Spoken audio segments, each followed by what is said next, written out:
നമ്മളെ നാവിനെ നന്നായി സൂക്ഷിച്ചോ. ലാ യൽദഅന്നക ഇന്നഹു സുഹ്ബാ,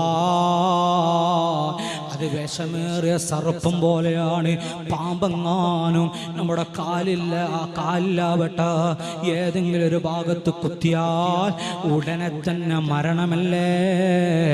അതുപോലെയാണ് നമ്മുടെ നാവിലൂടെ വല്ലതും പറഞ്ഞു കഴിഞ്ഞാൽ, ഉമ്മമാരെ, എൻ്റെ ജ്യേഷ്ഠന്മാരെ, അനുജത്തിമാരെ, നാം ശ്രദ്ധിക്കേണ്ടതുണ്ടോ? അതെ, നമ്മുടെ നാവിലൂടെ വല്ലതും പറഞ്ഞാൽ അത് തിരിച്ചെടുക്കാൻ ഒരു മനുഷ്യനുക്കും സാധ്യമല്ല. വിഷമേറിയ സർപ്പം പോലെയാണെന്ന് മഹത്തുക്കൾ പാടി വെച്ചു തന്നെങ്കിൽ, അതേ, ഒരു മനുഷ്യന്റെ മനസ്സ് വേദനിക്കുന്ന കോലത്തിൽ ഒരു സംസാരം നമ്മുടെ ജീവിതത്തിൽ ഉണ്ടാകാൻ പാടില്ല.